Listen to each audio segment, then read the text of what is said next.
Welcome to the Canadian Business Quarterly podcast, where we speak with Canada's most influential industry leaders on the business and economic development issues taking place across the country. You can stay up to date with all of our content, including our publications, newsletters, and podcasts by visiting www.thecbq.ca and clicking on subscribe. Graham Smith is a Toronto-based architect and a founding partner of Altius Architecture and Construction Management.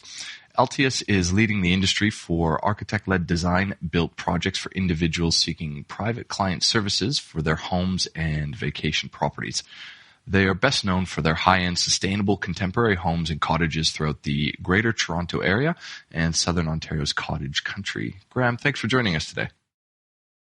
Thank you for having me. So can you give us an overview of Altius Architecture? Yeah, Altius is a full-service firm with architects, interior designers, project managers, and construction managers. We've been working with private clients for over 20 years and have completed over 450 projects throughout the GTA and across cottage country from the shores of Georgian Bay all the way to the Ottawa Valley.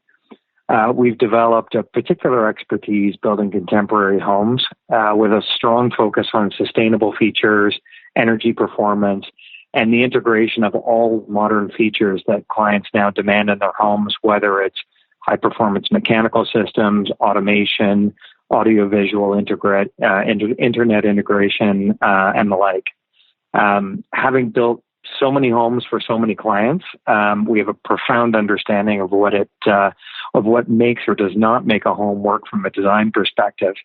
It also means that we've tried and tested an enormous range of materials, fixtures, finishes, and equipment so that we can offer our clients an expert opinion about how to build their homes. Altius is a very unique firm because we build the majority of projects that we design.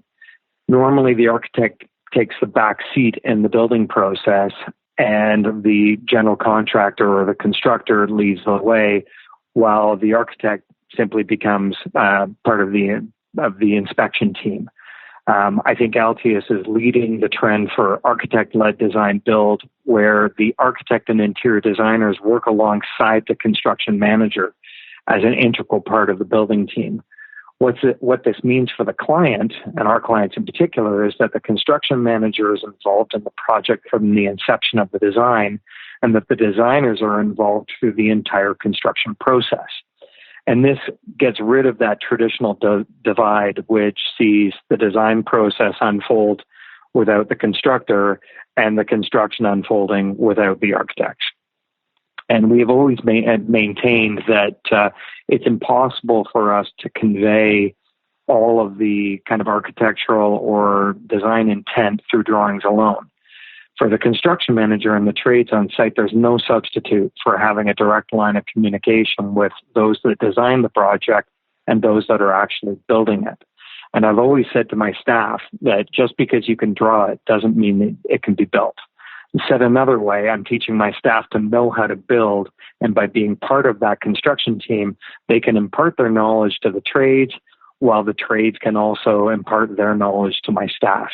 And that kind of experience is invaluable and one of the key things that really defines Altius.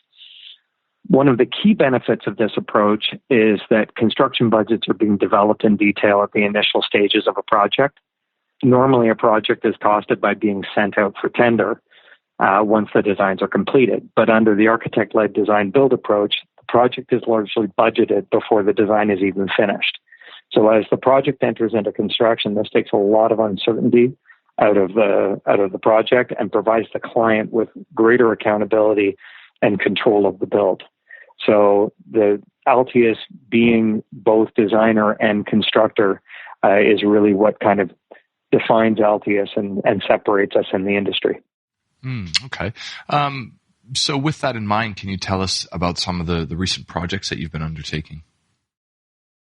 Yeah, as we enter into 2020, we're doing our usual mix of urban homes, cottages, and this year in particular, we seem to be doing a lot of boathouses, including a floating boathouse in Georgian Bay. However, this year does have a few kind of interesting new ventures for Altius.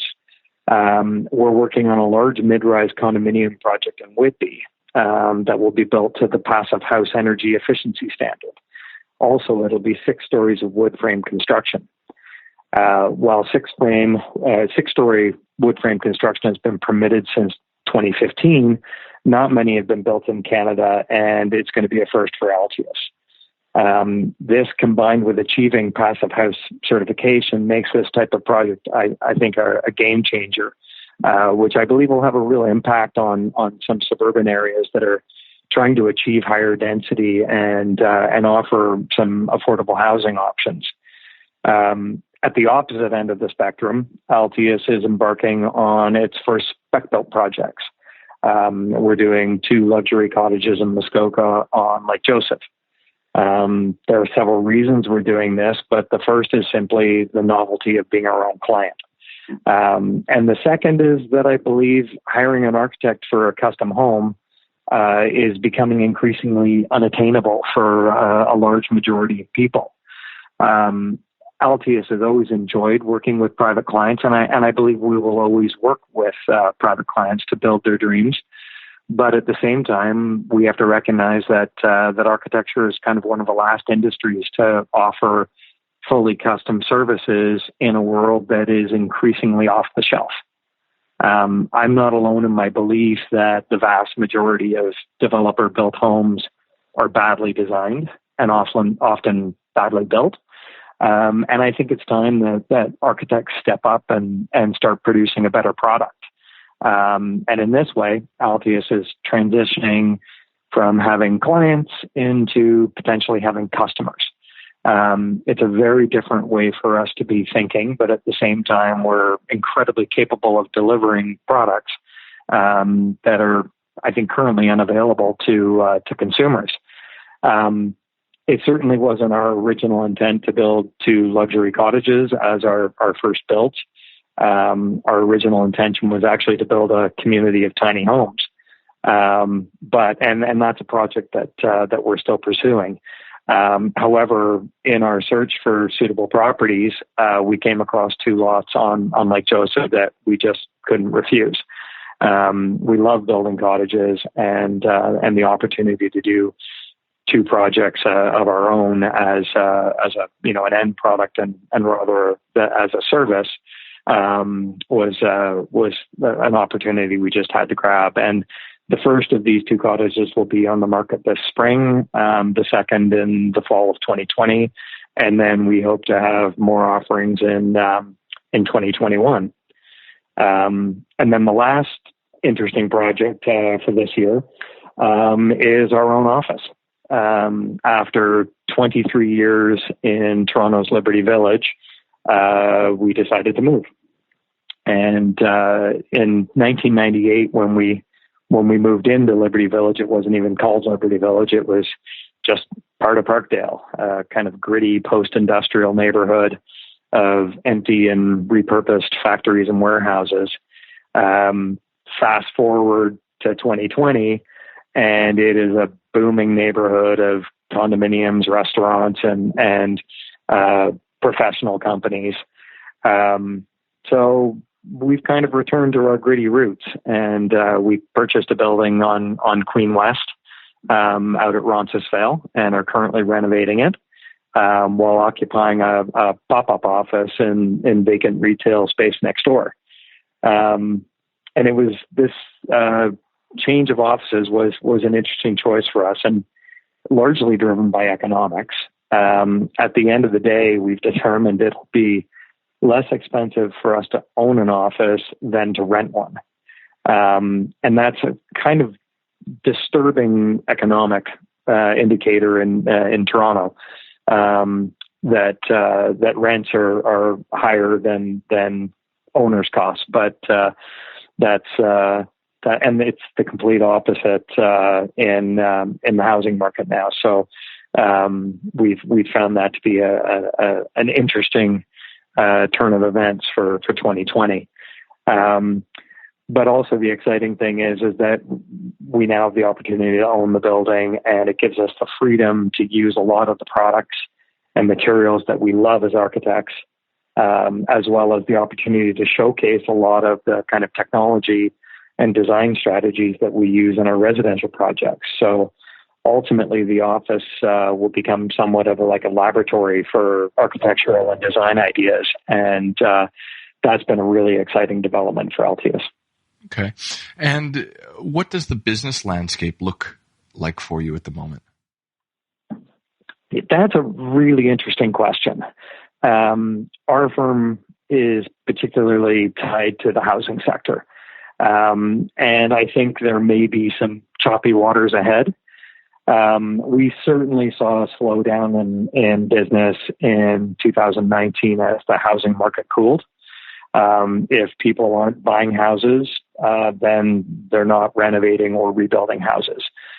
Most often it's the purchase of a home that triggers a project. So we definitely saw a big slowdown in that respect. This doesn't bother me so much because I believe the market was overheated. And I believe some parts of the market still are. I'd like to think that in 2020 we're returning to a more normal market, which I think is a good thing for both consumers and for the industry as a whole. In general, I like the way the market looks right now.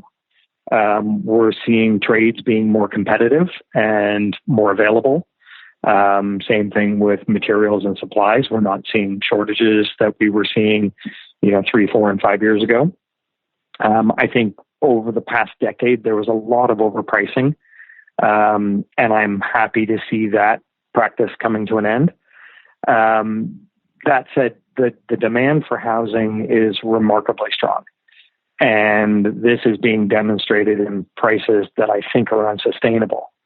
My worry is that a lot of home buyers, and particularly condo buyers in the GTA, are kind of justifying these high prices and saddling themselves with debt in the mistaken belief that price increases will continue at the pace that they have for the last decade. I don't think this is the case. I think that prices are going to soften or simply go sideways for quite some time. My fear, if I have a fear about the business landscape at the moment, I think there's a lot of investment, and particularly investment properties, that may start producing low or negative yields. And despite record low mortgage rates, people may start to head to the exit. And that could potentially create a stampede of selling that we haven't seen in this country, in Canada, since the late 80s, when the market corrected then. I think this would be great for home buyers who've been sitting on the sidelines, but for the individual who's got a 600 square foot condominium and a $500,000 mortgage that's underwater, I think the broader market could be seeing some dangerous times. But I think in any case, Altius is well positioned in our industry. We discovered this in 2009. Although we didn't see anything like subprime here, we certainly saw a deep recession. And although we're not diversified in what we do, we're diversified because of what our clients do. Our clients are coming from all walks of life, from healthcare, from technology, from law. So we always have clients at any point in time who often see downturns in the economy and even recessions to be a good time to build. Okay. So, that talks a little bit about what's happening business-wise. What's going on with the industry itself and what issues are taking place at the moment? Well, I think housing-wise, I think there's a fairly big problem, particularly, and I'm speaking to kind of Southern Ontario.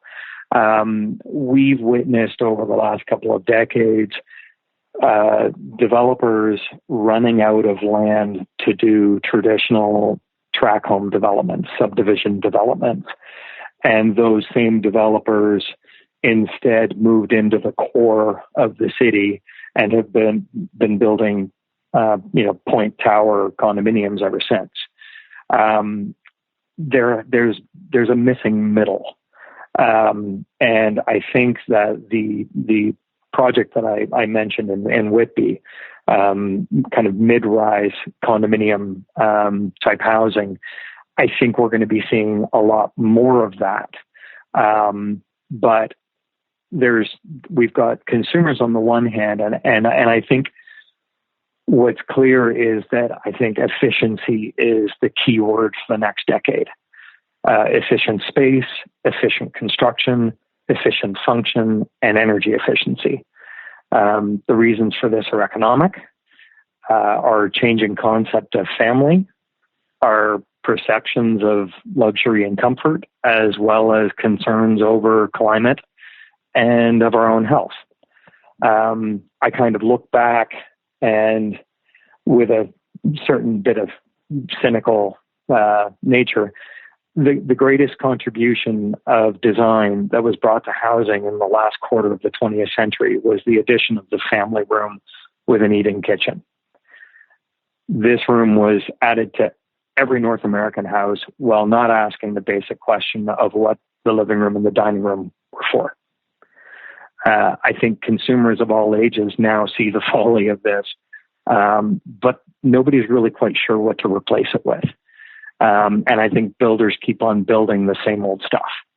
So I think architects have to rise up to the occasion and provide solutions and be innovative.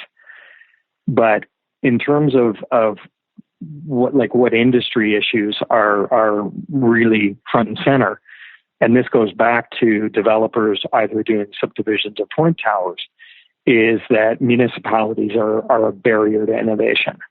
And Toronto is a perfect example of that, with a zoning bylaw that's now 10 years in the making, is far worse than anything it replaced.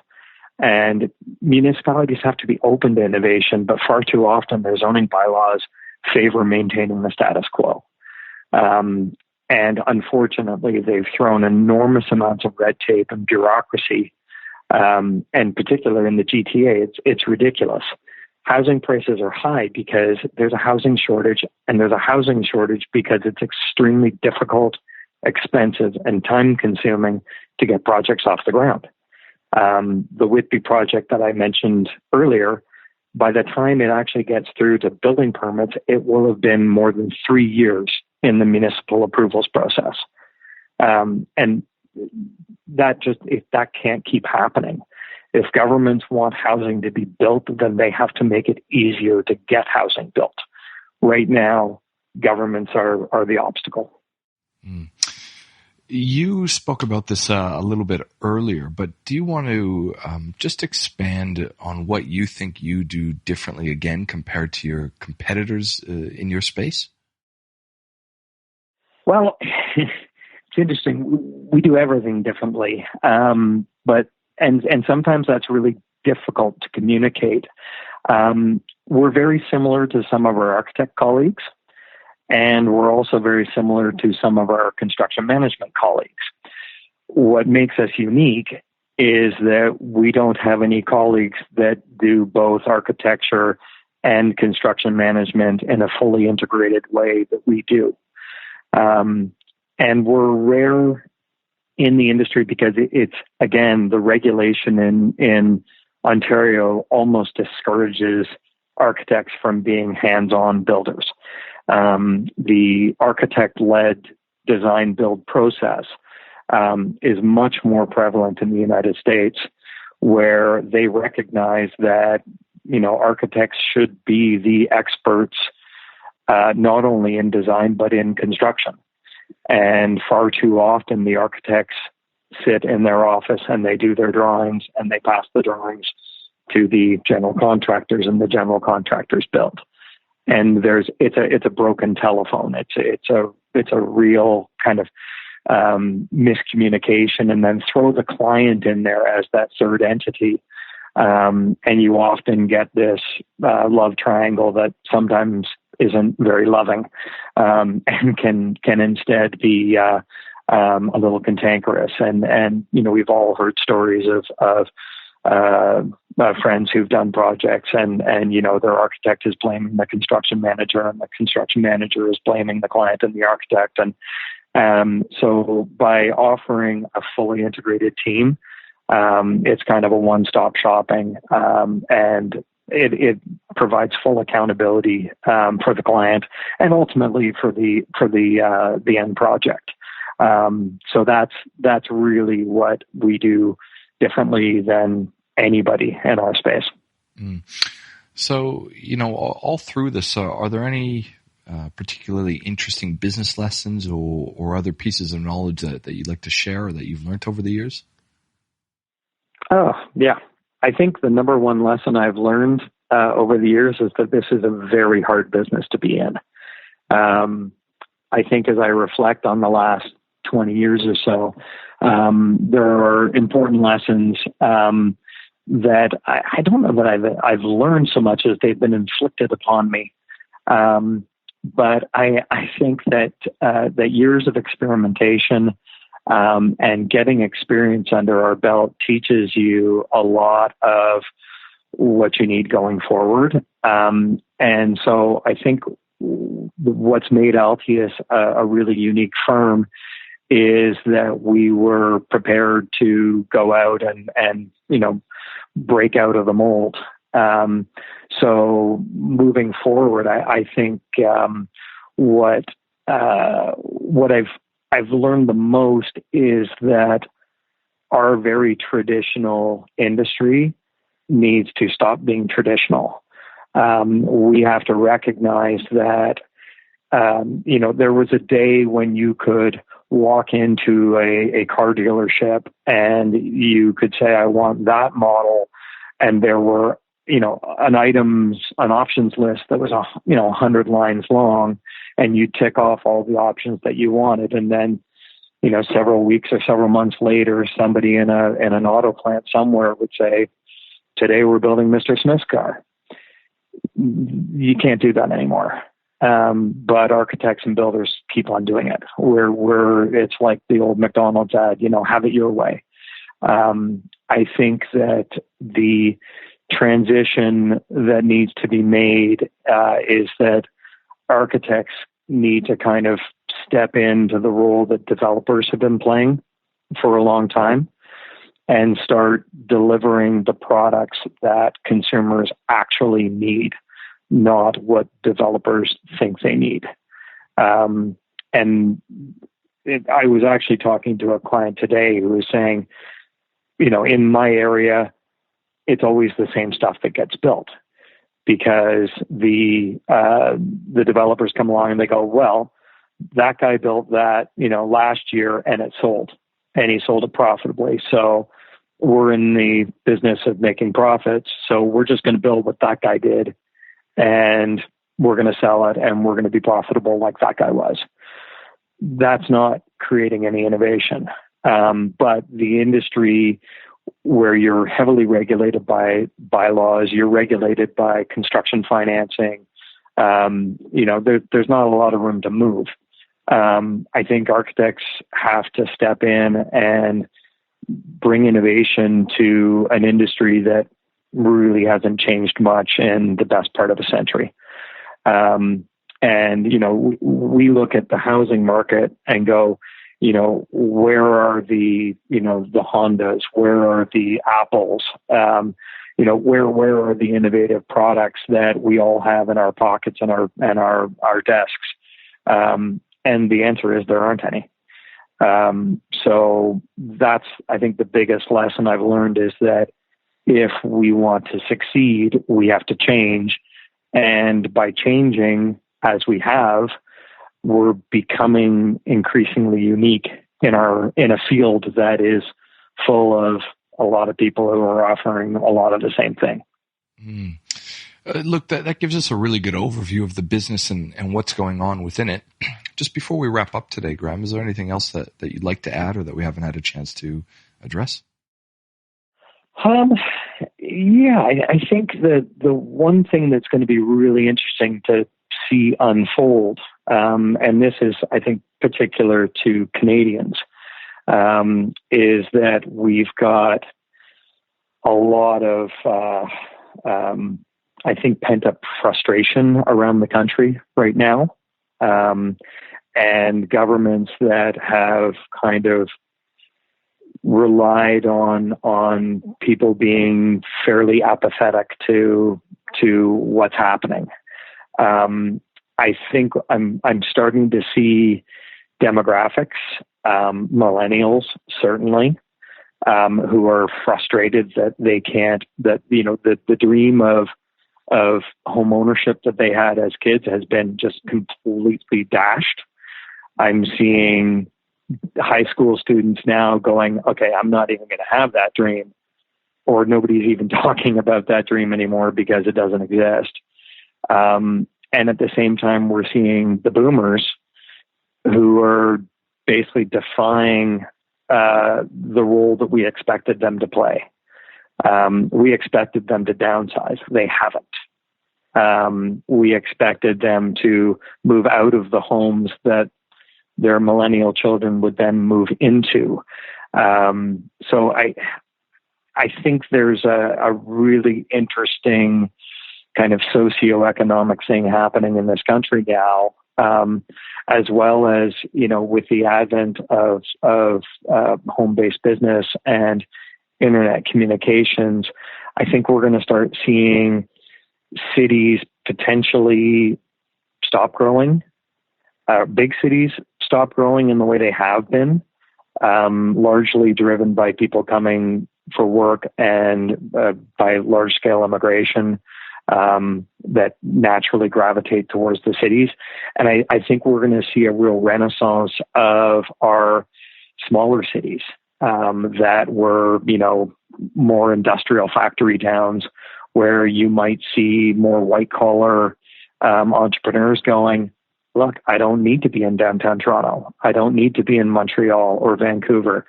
I can be in Huntsville. I can be in Sudbury.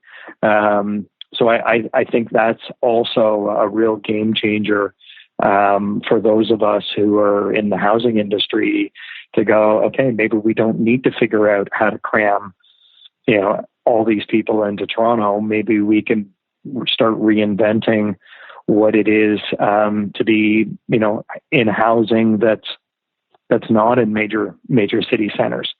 And it's interesting because we have a lot of people going, I want to live in a tiny house and I want to live in a small town. And then you go to those municipalities and their zoning bylaws are like, but the minimum our zoning bylaw says you have to have is 1,000 square feet. And so we're now going to those communities and saying, look, we've got people who want to live, they're living in the city in 500 square feet.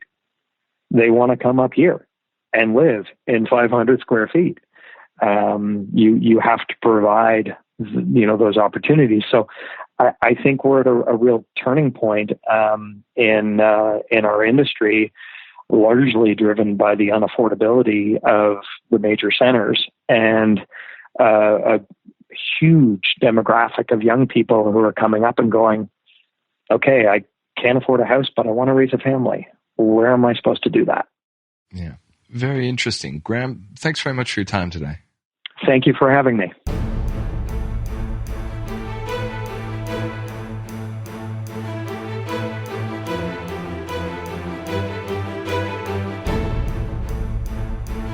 This has been a production of the Canadian Business Quarterly, a division of Romulus Rising Proprietary Limited.